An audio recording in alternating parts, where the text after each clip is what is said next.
This week, we are bringing you part 3 of our listener request from Brad of Kim's Uncle Pizza in Westmont, Illinois. Like pizza, this is a Chicago classic. Nathan Leopold and Richard Loeb and The Perfect Murder.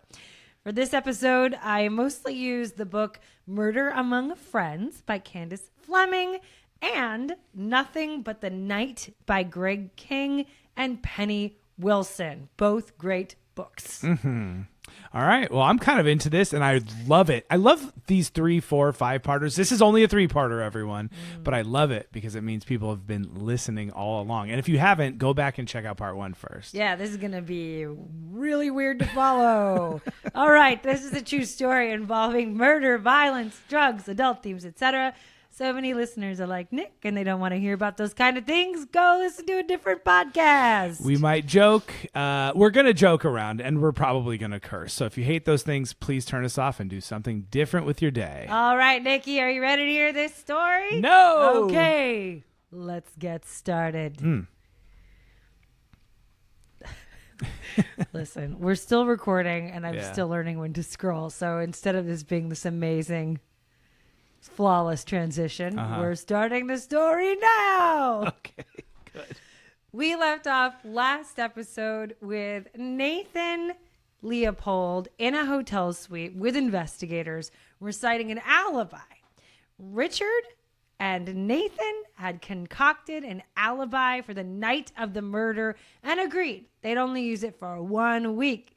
It had been 8 days, and Nathan decided to use it anyway, having no idea what Richard would tell police at this point. Okay. Now, because Nathan implicated Richard in his alibi, Richard was also detained that night and held separately. And investigators put Nathan through a second round of questioning. So there, in front of investigators and the prosecution team, Nathan breezily explained himself. Okay, fine, you got me. He admitted the glasses were probably his and that they had simply fallen out of his pocket the weekend prior to the murder while he was birding at Wolf Lake. You know, he said, I was wearing these oversized boots that day, and I just remember I was tripping a lot while mucking through the marshland. It'll happen. Have you ever mucked through a marshland? No. You know, don't go out there judging people. Yeah. You know what I mean? You might lose your reading glasses mucking in the marshland. He said the glasses probably just fell out of his pocket. Now, the I lost them while birding thing felt plausible, but investigators were still skeptical, partially because when the glasses were found near Bobby Frank's body, they were totally clean. Now, it had been raining that weekend in Chicago, and the glasses had no watermarks on them, no dirt, no mud, nothing. So they decided to conduct a test. They had Nathan put the glasses in the front pocket of his jacket and then run around the hotel suite, tripping himself and falling to the floor like he described it done in the forest preserve, right? Now, this is some absurd old-timey police work. But so funny. That's tight. the glasses didn't fall out once. And so... Bad on you. Liar, liar. And as the questioning continued, Nathan just seemed odder and odder. He told police, you know, he didn't believe in God and that there was no difference between the death of a dog and the death of a man. And he just seemed like riled up and condescending the more intense the questioning got. Right. So I'm not sure what to do with this weirdo. They just kept him in a holding cell for the night. Right, because he's still operating under this whole, like, I'm a Nietzschean Superman and you guys are beneath me thing. Very much so. Right. Yes. So meanwhile, Richard Loeb was questioned in a different hotel suite. And by now, the boys were in a pickle. They were being held separately. They weren't allowed to talk. And it had been 8 days, right? So while Nathan thought the obvious choice was to still use their alibi, Richard stuck to their brilliant plan of getting amnesia after 7 days.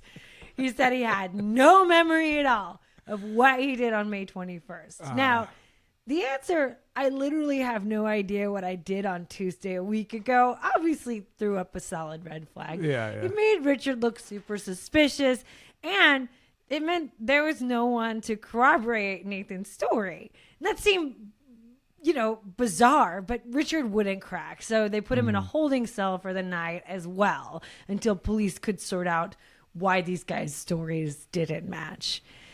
The next morning, investigators went to Richard's house to search for evidence, and there, in his desk, they found a letter that Nathan had sent to Richard the year prior. And it was a breakup letter of sorts about setting the terms for ending their relationship, implying that the boys may have been lovers. Now, the boys, when confronted with this, dismissed the letters as rumors, saying they were just joking around. But, the plot thickened. Like, how are these boys connected and what were they up to, right? Mm-hmm. Well, it's still like sodomy's a crime and all this stuff. So Same thing. They could be like, we were just hiding our clandestine love affair or something. Yeah, but I think there was also this idea of like criminality back then being like associated with homosexuality. So I think part of it too is like, see, they are deviant. Right. There's like some sort of motivation. Right. If they did that, then they must have also like murdered this poor child, which they did, by the way. Okay. Yeah. So regardless, All right, okay. the plot starts to thicken. Yeah. And eventually the boys managed to get word to each other to line up their stories. So good news. Like they had a friend, came back and forth. They figured out what was wrong, and they started saying the same thing. Richard claimed he hadn't wanted to embarrass his parents by admitting to drinking and carousing the night of the murder, but now he decided to come clean. And then he totally corroborated Nathan's story. So they were back, baby. Okay. Shaky, but still on track for Geniuses at work. Yeah, for committing an almost perfect crime. Then the Leopold chauffeur showed up to help. So Sven Englund, the chauffeur, eager to help the Leopold family get their youngest son out of jail, came forward with some information proving Nathan couldn't have done the kidnapping and murder because he didn't have a car that day. Sven said I had oiled the brakes on Nathan's red Willis Knight on May 21st in the morning, and the car hadn't left the garage all day. And with that, Sven Englund totally blew up the boys' alibi. Yeah, remember? right. The alibi was like from morning till night. Yeah. I was driving my red Willis Knight around Chicago being a little douche, right? Sven. And also, bonus, Sven also told police all about the boys cleaning the red wine out of the car seats in the rental the day after the murder. Okay, so we're convinced that Sven thought he was helping? Yes, for sure. I think he was even, one thing I read, I think the documentary said his dad sent, like Leopold's dad sent him there to be like, oh, tell the police what's going on. Yeah. They really thought they nailed it with that one. On May 31st, the boys were interrogated for the final time, this time with Sven Englund's information. Investigators decided Richard was the weaker of the two, so they told him about Sven first, and Richard started crying. He folded like a beach chair, confessed to everything, only according to Richard, the whole thing was Nathan's idea to get some excitement and cash. According to Richard, Nathan was the one who planned everything, and Nathan was the one who hit Bobby Franks over the head with the chisel. Right. This is where it starts to go back and forth as to who was driving and who was in the back seat. So investigators then went to interrogate Nathan. And he was still all cocky and condescending, smoking cigarettes, looking like the cat who got the canary. And first, investigators dropped the bomb about Sven Englund's alibi destroying story. But Nathan was cool as a cucumber. He said Sven was simply confused about the date. His brakes were oiled on a different day, and it was his word against his chauffeur's, right? Yeah. Now, when that didn't get Nathan to admit to the murder, investigators told him point blank, Richard confessed, guy, okay? And not only that, Richard is blaming the whole thing on you. And they had details only Richard could know. And once again, the jig was up. So Nathan lit a cigarette and he said, well, if Loeb is talking, I will tell you the real truth. It was Nathan's turn to confess now. And Nathan blamed absolutely everything on Richard. Of course. You know, when the boys were hauled in to make and sign their formal confession, they were bitching at each other the entire time. Richard thought Nathan was dumb for using the alibi in the first place. It had been 8 days, Nathan, not 7. And then Nathan thought Richard was stupid for folding after Sven Englund came forward. It would have been just their word against his if Richard hadn't opened his big mouth. So throughout the recorded confession, the boys bickered, corrected each other, yelled about who was to blame. They seemed to be competing with each other about who could remember the crime the most accurately. Even though their perfect crime had basically gone down in flames, it completely failed, they wanted to make sure investigators appreciated how brilliant they had been in planning it. Oh, no. The argument It's over so embarrassing. Obviously they don't deserve, love or tenderness in this moment, or for many moments of their existence and this whole thing. But it's just it's so embarrassing. It is. It's pretty freaking embarrassing. Can you be embarrassed for someone and also still not feel empathy and some kind of heartstrings being pulled? For them? I think humans' emotions are really complicated. Yeah. I feel like if you're embarrassed for someone, my feeling is you have to have some sense of empathy. Right. Yeah. Yeah. All right. So the argument over who physically murdered Bobby Franks was largely irrelevant, legally, because at the time in Chicago, anyone who participated in a capital crime was considered equally liable, right? Regardless of who pulled the trigger or wielded the chisel. Generally, it's believed Richard Loeb was the one who actually killed his second cousin. And this is due to psychiatric evaluations, the boys' temperaments, their power dynamics or their perceived power dynamics, as well as circumstantial evidence. For instance, Nathan almost always drove when the two went out on adventures together. And the day of the murder was no different. Both boys acknowledged Nathan had done almost all of the driving that day. And then there were other small things, like the rental car had been covered in blood. So it's probably safe to assume the person who had done the actual killing of Bobby Franks would also be covered in blood. And when the boys stopped for hot dogs on the night of the murder, Nathan was the one to go inside and get them while Richard stayed in the car. And then they ate in the car with Bobby's body in the back seat. So, it could be argued Richard didn't leave the car because he had blood on his clothes or, on his person. Can you imagine doing that? No.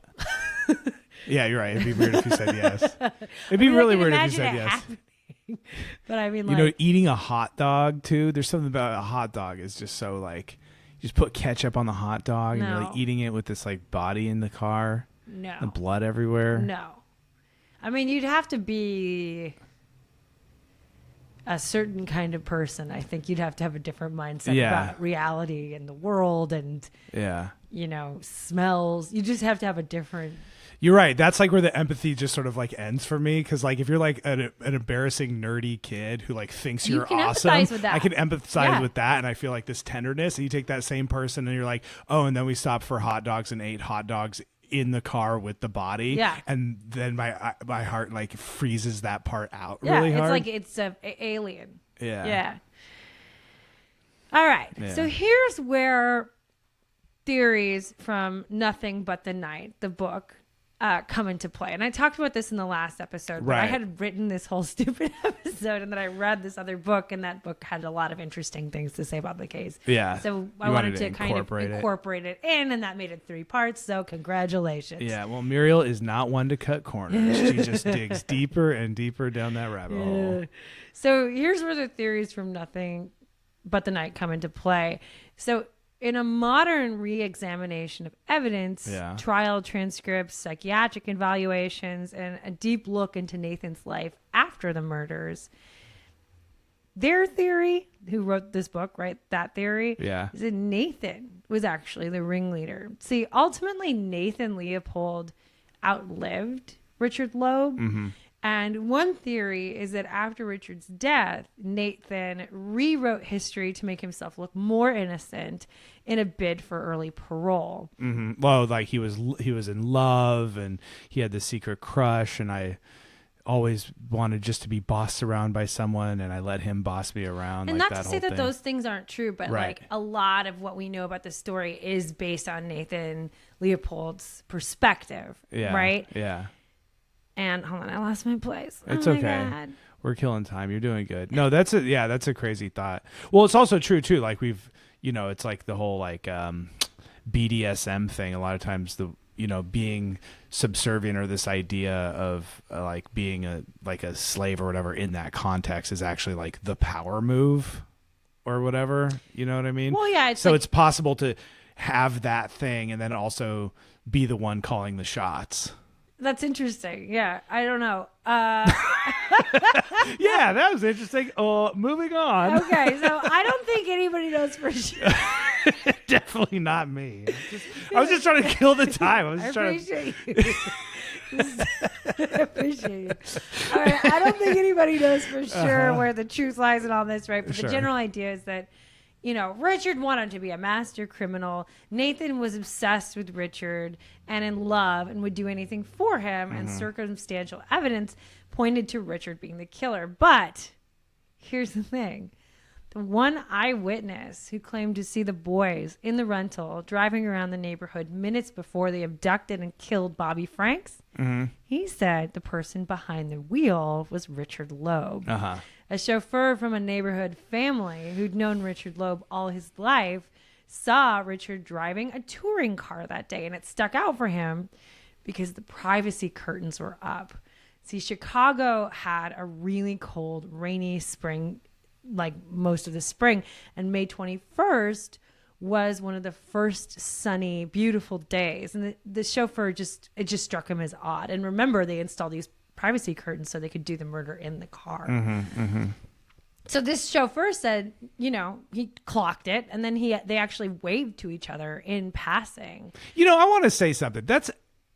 I'm going to use the F word. Everyone plug yours. That's fucked up. You know why? Because privacy curtains should be only for cool things. Yeah. Privacy curtains rule. Like these old school cars with a privacy curtain. Yeah. They should be like doing it. Yeah, doing it. Drugs. Or also you're just like a celebrity or a mobster. You don't want to be seen. Yeah. Not for these people ruining it for all privacy curtains. I get that. I totally get that. Thank you. So obviously that would have made Nathan the killer. But again, this is all just theories. It's just interesting to consider as this story plays out. Mm-hmm. So after their confession, investigators asked the boys to retrace their steps on May 21st, and they enthusiastically complied. Police allowed a group of press to follow along, and the group held like a circus-like crime scene tour. The boys showed the entire route of their crime, where they had disposed of the evidence, the drugstores where they made the phone calls and bought their supplies, everything, pretty much just bragging about their plan. And newspapers were soaking it up like liquid gold. They had these arrogant sons of millionaires in impossibly expensive suits, total fashion plates, casually pointing out every stop on their grisly murder, right? Like a sick Hollywood bus tour. And they were like pretending to be, are they being friends with each other? No, they're fighting the whole time, but they are both participating. They're grumping each other pretty bad. That's kind of funny. Because Nathan, they're like snippy with each other. They are, like, and they're correcting each other. Nathan emerged as the star, really, at this point. He came off as uber intelligent and a ringleader, while Richard was really sullen about being caught. Nathan enjoyed shocking people. He smoked and talked about how he was a genius and an atheist. He joked and smirked and said the murder was nothing to him, like killing a bug. And meanwhile, handsome playboy Richard Loeb quietly pouted. At one point, he even fainted during this tour. I love how he's pouting. What if he's just actually sad and the horror of it's raining down on him? You don't think so? I mean, I would say that, except for why would he be arguing with, like he's nitpicking Nathan the whole time about like, actually, we went over this bridge. Yeah, and that was my idea or right. whatever. Yeah, so, Yeah. it could be a mixture So maybe, of things. okay. But the public was fascinated by these exotic creatures, these filthy rich child prodigies. Reporters theorized that higher education had turned the boys into monsters, that this was a culture problem of the 1920s, like spoiled, overeducated youth corrupted by jazz and liquor. The prosecutor at the time was a man named Robert Crow, and he was an excellent attorney, educated at Yale Law School, tough, aggressive, and bullish with big ambitions. Now, he saw the Bobby Franks murder trial as a way to gain popularity. He wanted to take a big death penalty case to trial and hopefully use the case as a springboard in his bid to become mayor of Chicago. And this case was as good as they came, essentially an open and shut case with fully vetted, detailed confessions, and every bit of evidence a prosecutor could dream of. The only defense available to the boys was an insanity defense. So Prosecutor Crow preemptively had them mentally examined, and every expert Crow brought in deemed the boys sane. Mm-hmm. The Leopolds and Loebs, the families, had nothing on their side except money. So they decided to hire the best defense attorney they could get in hopes of sparing their sons the death penalty. And at the time, that attorney was Clarence Darrow at the height of his career. Now, he's known as the attorney for the damned. Darrow was famously anti-capital punishment on moral and ethical grounds. And over his career, he'd argued 50 murder cases and only lost one client to the death penalty. Darrow saw the case as a way to make a huge statement about capital punishment on a national platform and agreed to represent the boys. And when Nathan and Richard met Clarence Darrow for the first time, they were horrified because they live in this world of custom suits and immaculate grooming. And Clarence Darrow, he showed up in his usual threads, a cheap suit and a dirty undershirt. Yeah, he was like of the people. Yeah, right. Yeah, like the lawyers doing the real work. Yeah. Real quick, are we going to talk about the family's reaction to any of this? Like, what's going on? Are they just like hiding? Are they keeping their mouth quiet? They're fully in support of the boys at this point still. They don't think they're innocent. They just don't want them to be killed. I think one thinks they each think the other one did it. Sure. Yeah. And I believe Richard's parents were the one. Like Richard's parents, don't quote me on this, but I believe Richard's parents, his dad had a heart attack and was survived, but was just like sick. And so he wasn't going anywhere. And they didn't really support, like they supported him with money, but they didn't support him with physicality. Yeah, or like public statements or any of that kind of stuff. I think that's true. And with the Loebs, I think that they did more public statements, thinking that Richard was the one who committed the crime. But that's as much as probably I could talk about. Man, yeah, it's like, well, it's just crazy too that they killed a family member too. Yeah. I mean, that part's been a little bit, I mean, it was just random. They're like, oh, that kid's perfect. Oh, he happens to be my second cousin. Right. So like matter. that family in particular wasn't really physically supporting in court and stuff like that. Yeah. Darrow and his team got to work on the defense, but doubts came creeping in pretty quickly. Basically, for starters, there was no question the boys had committed the murder, and it didn't seem like not guilty by reason of insanity was really going to fly. And also, the public absolutely despised them. They'd already been convicted in the court of public opinion. Yeah. And the press in Chicago had splashed the boys across every page of their newspapers. They were millionaires, brilliant, expensively dressed. They drank and smoked and murdered for fun. They were godless jazz killers, right? Now, Darrow didn't think there was any chance a jury in Chicago would sentence the boys to anything less than hanging. So, Clarence Darrow came up with a plan. On the first day of the trial, on a hot as balls Chicago summer day, the courtroom was packed to the gills for what they believed would be the trial of the century. Clarence Darrow stood and shocked the court. The first thing he did was change Nathan and Richard pleas to guilty. So back then in Chicago, if you pled not guilty, you automatically had to have a jury trial. If you pled guilty, you would bypass the trial, obviously, and go straight to a sentencing hearing with a single judge. And Clarence Darrow thought it would be easier to convince a single judge to spare the boys from the death penalty than it would to convince a jury of 12 Chicagoans, 12 angry Chicagoans. Yeah.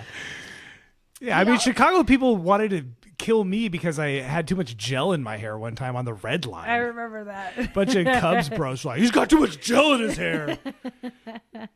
12 of them at any one time? They'll get you. I know. Don't go to Wrigleyville.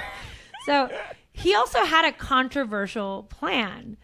At the sentencing hearing, both sides could present aggravating and mitigating circumstances. So the prosecution could introduce aggravating circumstances to potentially increase the harshness of the sentence, right? And the defense could present mitigating circumstances to potentially reduce the harshness of the sentence. Now, Clarence Darrow knew he wasn't going to be able to prove the boys were insane at trial, but he felt through presenting mitigating circumstances at the sentencing hearing, he could prove that maybe they had some lesser degree of mental illness, some degree of diminished capacity, and through that, they could avoid the death penalty. And this was the first known time this defense tactic was ever used in the U.S. courts. Specifically with like using fledgling psychiatry to, I'm saying that, I did quotes, but it's because it's like at the time, I mean, yeah, in 1924, it was not like, really oh, we have awesome. brains and their thoughts. Oh, good job, Freud. Yeah, right. Here's a Pulitzer Prize. I hope you think about it a lot. It was not like a really finely honed thing, but it was the first time that anyone's ever tried to do that. Right, and this is where he's going to be like, they were, this boy was sexually abused by the governess, and he had all these crazy thoughts, and all this stuff is going to start to come out. All right. So to prepare for the sentencing hearing, Clarence Darrow had the boys intensively examined, both physically and mentally. He had their hormones checked, which is like, what is that called? I can't remember now. Endocrinology. And at the time, like, that was also this brand new thing. Like, oh, you're not doing stuff bad because you're evil. You're doing bad stuff because you have bad hormones. People were like, what?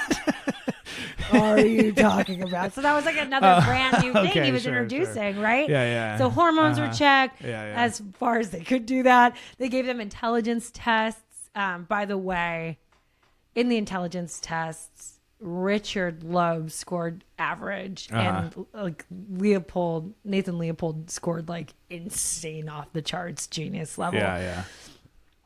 They had them examined by an adolescent criminologist, and most notably, Darrow got a bunch of experts trained in the method of newcomer Sigmund Freud.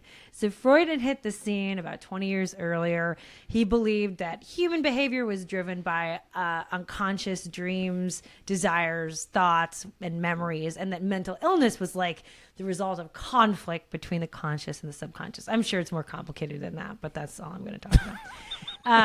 You're still just operating on the fledgling 1920s idea of psychology, the air quote psychology. No, psychology. I think that. No, we get it, Freud, blah, blah, blah. The main thing is that people kind of thought that bad people did bad things, right? That was like and so the idea that it was just like conflict or abuse or like things that happen in your childhood, like things that affect your behavior, was just like completely out of left field. Yeah. That was just a new concept. Right. So the other thing that he talked about was like experience in early childhood really helped to shape your personality. And Freud's answer to mental illness was this new radical thing called psychoanalysis. Now, psychoanalysis these days is pretty controversial, right? It has a lot of justified critics. But back in 1924, psychoanalysis, isn't that just sitting there and like talking to someone about their whole life and then analyzing it? I read a little bit, but not that much about it, Wikipedia stuff. But I think the idea is like there are some components about like dreams and suppressed memories. Like there's some elements of specifically of psychoanalysis that are sort of like nowadays thought to like lead people to conclusions as opposed to right, because now therapy is like, how do you feel? Let's figure out a way for you to be able to speak through your feelings and identify things, right? And this is more just like, you're going to tell me all these crazy ass dreams you had, then I'm going to tell you want to have sex with your mother and kill your father. Kind of. I think that is like a pretty, I think no, listen guys, we're podcasters. We're getting a little deep, but I think that is kind of a good way I could go on another BDSM tangent. I would love if you didn't do that. That would be awesome. Right. Anyway, so Freud was, introducing some complexity into the conversation, like how childhood abuse could shape someone's personality, for instance. Yeah. So Darrow brought in a whole gang of psychiatrists. They're not called psychiatrists. They're called alienists back then. I'm using psychiatrists because that's way easier. Yeah. That's tight, though, alienists. Yeah, I thought that was pretty cool. A gang of alienists. Yeah, all like from different specialties, okay. right? Something like 20. So it was a mix of doctors from these fresh, new schools of thought, along with people at the top of their fields and in other things. And for weeks, they evaluated the boys. At the sentencing hearing, Clarence Darrow presented his expert findings over 2.5 weeks. Nathan and Richard's interviews painted a bleak picture of these millionaire boys' lives. Both boys were raised by governesses and had limited contact with their parents. Nathan's governess had sexually abused him throughout his childhood. Richard's governess was incredibly domineering and didn't allow him to have any freedom. Both boys had intense fantasy lives and both had signs of being emotionally stunted. They'd both been rushed through school so fast, they didn't really have time to emotionally develop. In fact, Richard still talked to his teddy bear at night. After the interviews, a new view of the boys emerged. Nathan was hopelessly devoted and sexually attracted to Richard, and Richard soaked up the attention, which was a bombshell, of course, in 1924. In fact, when it came out in court that Richard got Nathan to commit crimes in exchange for sexual favors, the presiding judge ordered all the women out of the courtroom to protect them from the scandal of it all. He's like, even though a bunch of the women stayed. Okay, that's fine. They were like, oh yeah, totally. Just put a shawl on. Just put a shawl over your head. I like how the judge is like, you guys are doing it. Hold on, this is boys' time. Yeah. So it's gonna be a boys only conversation. Here we go. Top hat. Okay. Yeah, you're right. Now, anyway, at the trial, it seemed like based on his worldview, his idea of himself as an ubermensch or a superman, right? Leopold could have been considered delusional or psychotic. And as for Nathan, if the experts had our language today in the trial, based on what they said in the trial, he may have been considered a psychopath, someone with antisocial personality disorder. Nathan or Richard? Or both? Oops, Richard. That was Richard. Thank you. You're so great. Richard. Look at me. I'm listening, paying attention. Richard told his interviewers actually that he never really liked Nathan and at one point had planned to murder him with a chisel. And during the sentencing hearing... He should have done that, honestly. Sorry. Also, he used a chisel in other... robberies that they talked about. He didn't use it, but he carried a chisel with him. So I definitely feel like the chisel was Richard's He's really idea. trying to make that his signature. Yeah. Quit trying to make chisel happen, Richard. And during the sentencing hearing, so this is like a little anecdote, but I guess Richard was getting a little bit of bad press because he was laughing and smirking a lot throughout the process. And a friend of his encouraged him to act more normally, right? And Richard was like, I am acting normally. When people laugh, I laugh. When they're serious, I'm serious. Why isn't that normal? And his friend realized Richard didn't know the difference between feeling emotions and imitating emotions. Yeah. Just interesting. So experts felt Richard was probably the dominant one in the relationship, the leader. And that without Richard, Nathan may have never murdered anyone. They were just an absolute wrong combination of people. Now, here's where we break a little from the traditional narrative of this story. So according to Nothing But the Night, yes, the boys were evaluated by a huge group of mental health experts at the time, but there were a couple of things to consider. One, psychiatry, or whatever you called it back then, aliency, whatever, was in its infancy. Like, some of the experts were still using facial features to determine personality traits, like phrenology, study your skull bumps. Right. And two, the boys lied all the time. And when they went back and looked at the evaluations, there were contradictions everywhere. So it was kind of impossible to know where the truth lay. They were demonstrated liars. Right. Also, several reports on the boys were issued with different findings, but Clarence Darrow only used one at trial, the Bowman-Hulbert report. See, 4 of the other reports concluded that Richard and Nathan were actually insane, that Nathan wasn't able to tell right from wrong, like he was in some sort of psychosis, and that Richard seemed to have a split personality, psychosis or something, and was mentally diseased. And one expert believed they were both schizophrenic, however they qualified that at the time. Yeah.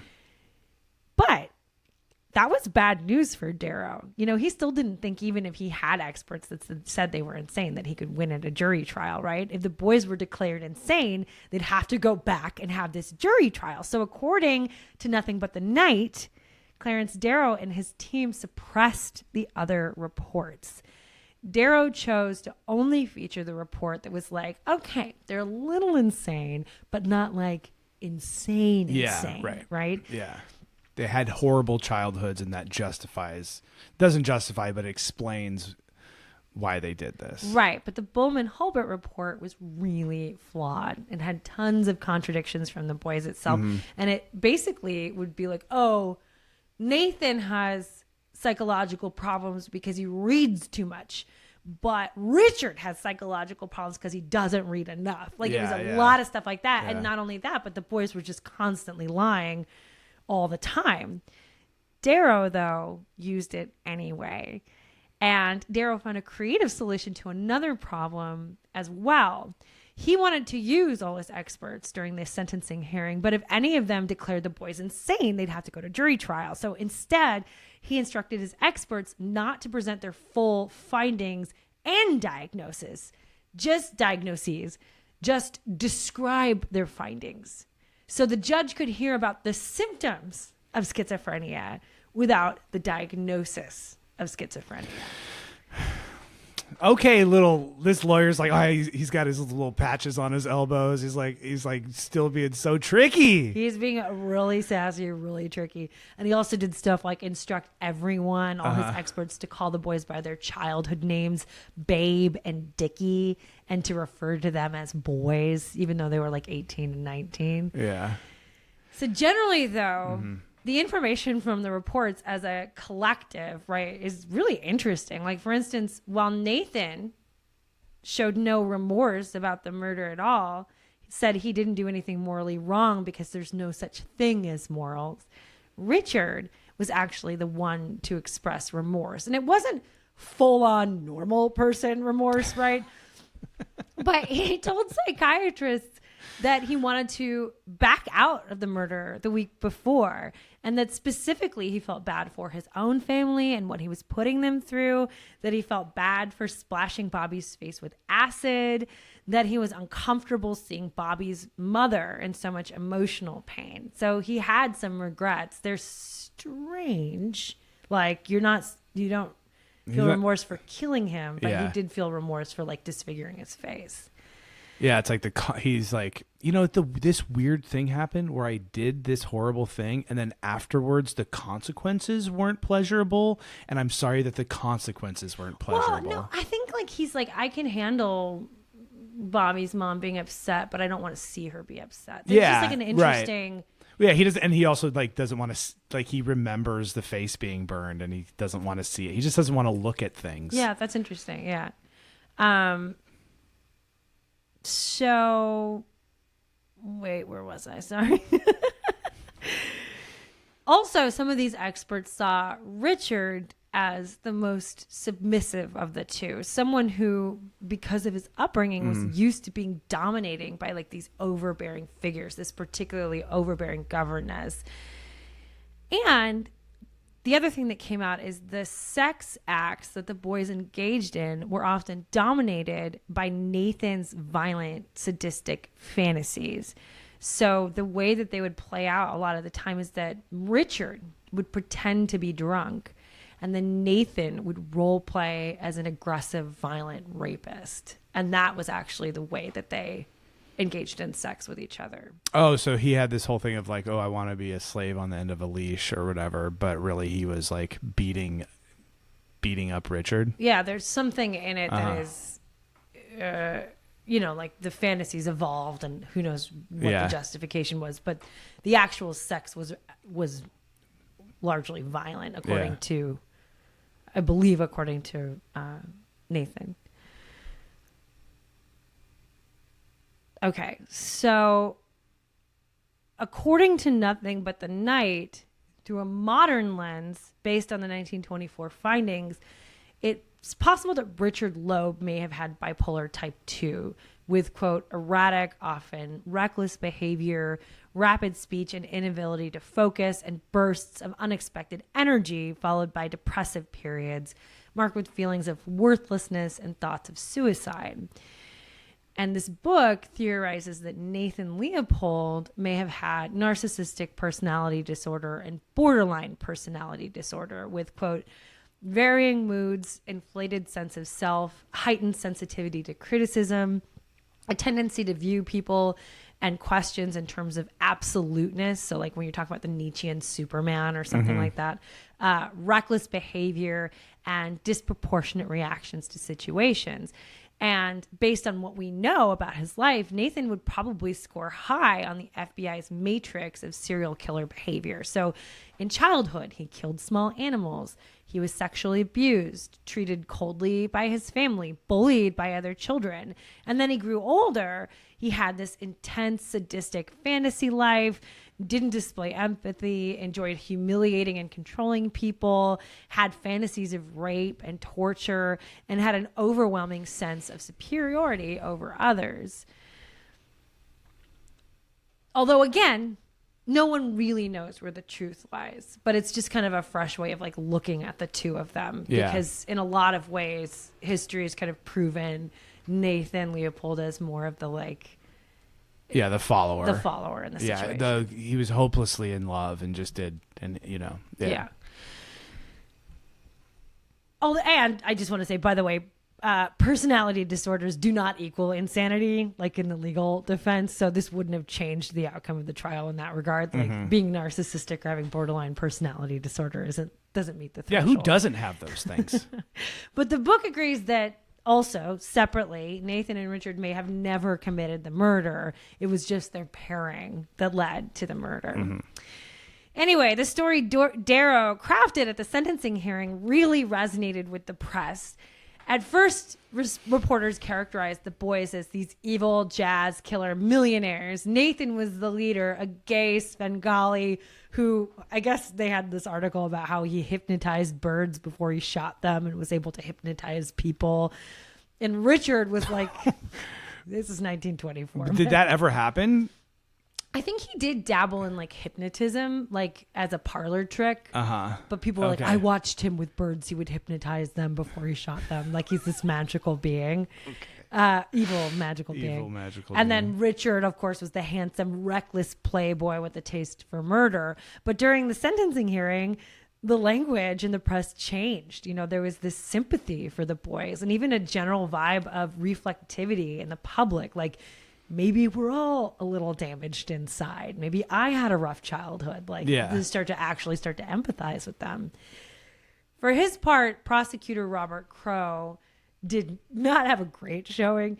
And it's fair, right? He was super pissed the case didn't go to trial and thought the whole Freud thing was a dog and pony show. He raged during his arguments, spit flying everywhere, right? Incredulous that anyone would ever think the boys deserved less than a hanging for their violent crime.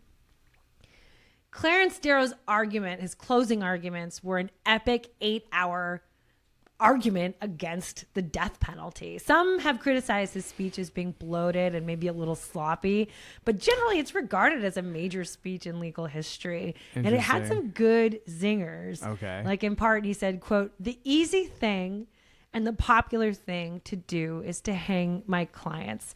I know it. Men and women who do not think will applaud, and the cruel and the thoughtless will approve." I just thought was a great quote. You should just, I mean, that's like one sentence, you know, but he went on for 8 hours. Yeah, girl.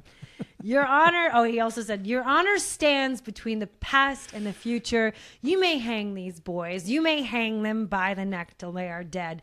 But in doing it, you will turn your face towards the past. In doing it, you are making it harder for every other boy. In doing it, you are making it harder for unborn children. I am pleading for the future. I am pleading for a time when hatred and cruelty will not control the hearts of men, when we can learn by reason and judgment and understanding and faith that all life is worth saving and that mercy is the highest attribute of man." At the end of Darrow's speech, Chicago bookies were offering 3-1 odds against the death penalty. So really hit people, right? Just after weeks of testimony, the judge stated he found all the Freud stuff to be really interesting, but he wasn't going to consider any of it. None of it in his ruling. He said nothing met the threshold of mitigating circumstances. Yeah. He just decided not to give them the death penalty because technically he felt they were too young.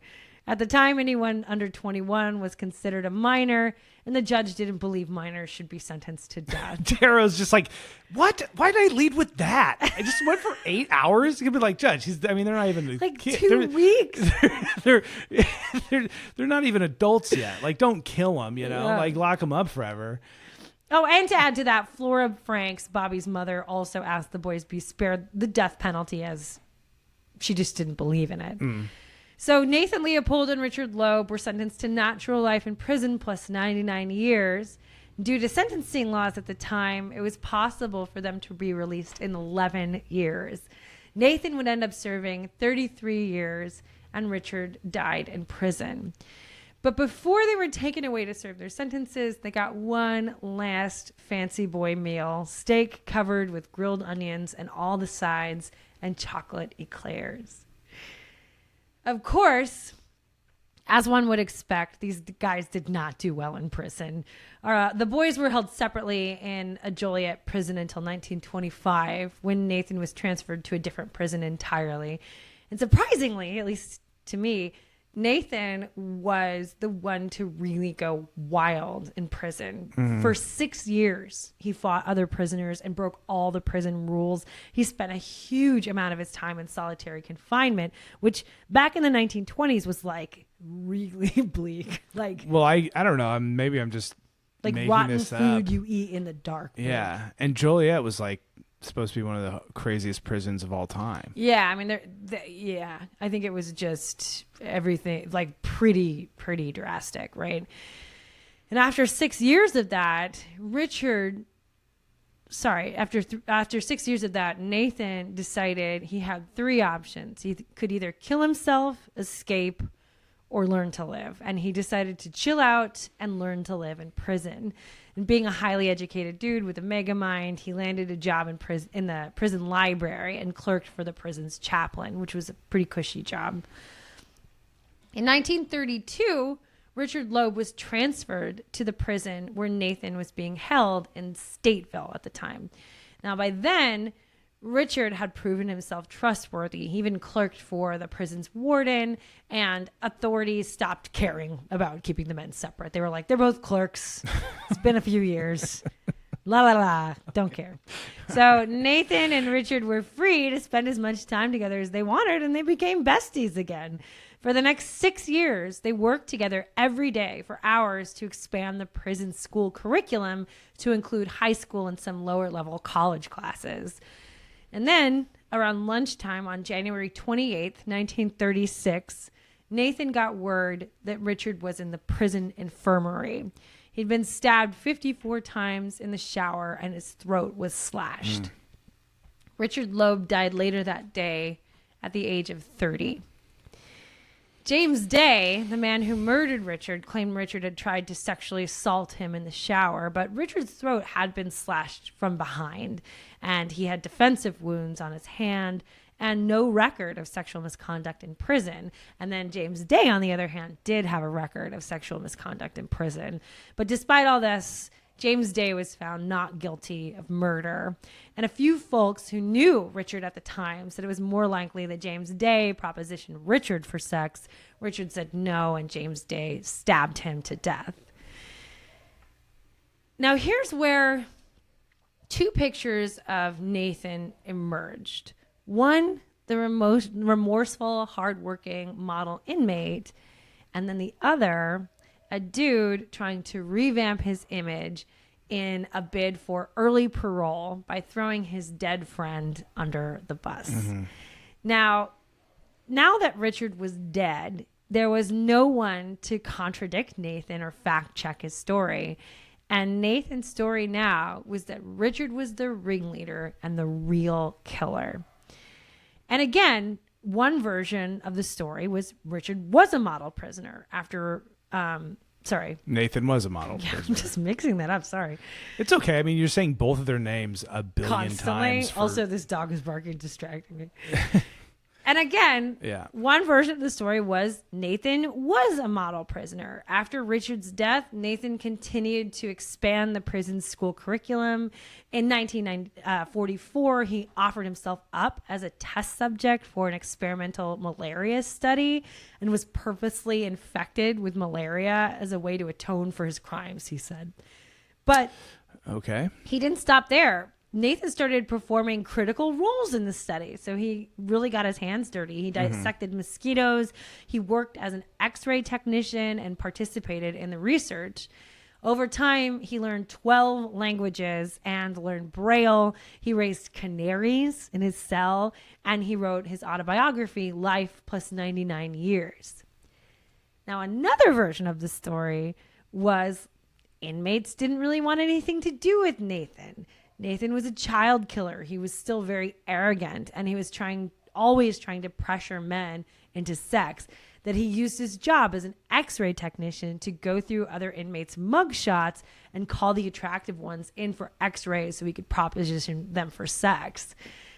Also, that participants in the malaria thing were told that they had a chance of getting their sentences reduced. And Nathan admitted at one point that actually was the only reason why he participated. But despite all that, in 1949, Nathan was given a reduced sentence for his work and a shot at parole in 1953. The warden of the prison liked to tout Nathan's success as an inmate as an example of how criminals could be rehabilitated. So he gave Nathan free rein to speak with the press. He was in Life magazine, he was on the radio, and he used the opportunity to reshape his public image almost as a martyr. He said at one point, quote, "Every bit of the enormous publicity I have received over a period of 20 years had been bad. The one thing I was known for was being a kidnapper and a murderer. That I was, all right, but I was more than that. I was a human being too." Which, yes, but also... congratulations. I mean, I'm a human being. I don't get any press for that, you know? Right. That's just the baseline. It's like, we're saying the only reason we care about any of that is because you're a human being. Yeah, right. And also, I don't know, throw me a parade. I'm really human. At long last, Nathan had his first parole hearing in 1953. There he spoke to the board about the murder, saying, quote, "So many noises. Hope you didn't hear that. There's a guy who drives around our neighborhood. with the muffler off. It's so loud, and I don't love him. There he said to the parole board about the murder, he said, quote, "I couldn't give a motive which makes sense to me. It was the act of a child, a simpleton kid, a very bizarre act. I don't know why I did it. I'm a different man now. I was a smart aleck kid. I am not anymore. I can only tell you what happened in 1924 can't happen again. It seems absurd to me today, as it must to you and all other people. I'm in no better position to give you a motive than I was then." Which, you know, it didn't really fly with the parole board. Yeah. There's no remorse, no accountability, very misplayed and egotistical on Nathan's part, and he was denied parole. Good. His requests for parole were denied for several more years until 1958. And then at his parole hearing in 1958, his lawyer said, "Nathan Leopold is not and has not been, since his imprisonment, a sexual deviant or indeed a sexual problem in any respect. Whatever his pre-prison infatuation for Loeb was, he completely outgrew it, and there was not the slightest tinge of homosexuality from the moment he entered prison to this very moment." And they told the board Richard Loeb had been the killer all along, and those who wanted Nathan to stay in prison were just too focused on punishment. Mm-hmm. It's like, yeah, this is prison. That's sort of our thing. I thought that was such an odd thing to say. You're just too focused on punishment. It's like, this is a parole board, I think. Right. And you can still see, like, there's so much homophobia that, like, that had to be this big part of it to make sure they knew he wasn't a deviant or whatever. Yeah, right. Now, when Nathan had his turn to speak, he basically talked about being a pawn in Richard's world, how he, quote, literally lived and died on Richard's approval or disapproval. Richard, he said, wanted to commit the murder so badly that Nathan just couldn't say no. But Nathan said he didn't want to do it. He thought they'd never go through with it. And then the wheels of fate started turning, and there was no way to back out. And while Richard committed the murder, Nathan acknowledged he was also guilty in his own way. And now he felt remorse every single day. And he also added, by the way, never a fan of Nietzsche, never read any of his books, and that Superman thing was a fabrication. So you can see pieces of this, like pieces of it might be true, but then you can also see pieces of it where he's like blatantly like rewriting history, which is just interesting. So like it's hard to say at the end of the day behind closed doors who is the boss, right, between Nathan and Richard. But you can see that later in his life, Nathan did really try to rewrite his story in other ways. Yeah. I mean, and also, you know, who's the boss and who isn't seems a little irrelevant. Yeah, I think so too. But I think that the point is that he's trying to paint himself as like less culpable. You know? Right. So I think but he's lying. He's doing it in a lying, manipulative way that makes you seem more culpable, bro. Right. Except for we don't know that for sure. You can catch some lies. Yeah. But you can't say that all of it is lies. So I think that there's something interesting about it. Yeah. So, like we said, this might be true. It might not. But it became the commonly accepted version of events in this story. This idea that, you know, Nathan was a lapdog to Richard. Yeah. Right. And also, for his purposes, the whole thing worked. Nathan Leopold was granted parole and released in a cheap prison suit. It worked? Suit. Yeah. He was released after serving 33 years. By then, his parents were dead. His prestigious life and brilliant future were gone. And he was a balding, chubby, middle-aged dude who'd essentially been disowned by his family. The day after his release, he flew to Puerto Rico. There, he worked as an X-ray technician in a little village hospital run by the Church of the Brethren under a church-related program for convicts. And then, after he got tired of that, he moved to San Juan and enrolled in the University of Puerto Rico. And if Richard Loeb was the source of all Nathan's criminality, And if Nathan had been rehabilitated into a law-abiding citizen, he didn't do like an amazing job of showing it. Oh no. He constantly violated parole, but didn't face any consequences. He bought a bunch of guns. He was in constant communication with other prisoners. You know, he used to say he was more like George Washington or Gandhi, right? And he shouldn't have to follow parole rules. Okay. Sound familiar, Yeah, right? right. He's like, like Superman. Yeah, he's back to the Superman thing. Yeah. Anyway, in 1961, he married a woman, Gertrude Garcia de Quevedo. And Gertrude told the press she loved Nathan and that he was a great humanitarian. Nathan said he married Gertrude to see if it would help him get released from parole early, but that didn't work. He wasn't released until 1963. And while he was married, he still continued a steady stream of sex encounters with men through casual partners and sex workers. He kept a frame photo of Richard Loeb in his living room. And when questioned about it, Gertrude said, "Nate wants it, and let's face it, Nate, after all, is complex." Nathan went on to earn his master's degree and work in the public health sector. He conducted studies on leprosy and studied native birds. And in his later years, he was particularly focused on trying to pull together a fat nest egg. He earned a pretty good salary, and he got payments from a family trust. But Nathan seemed to miss balling out like he used to in his youth. He'd published his autobiography, 99 Life plus 99 Years, but it didn't really sell.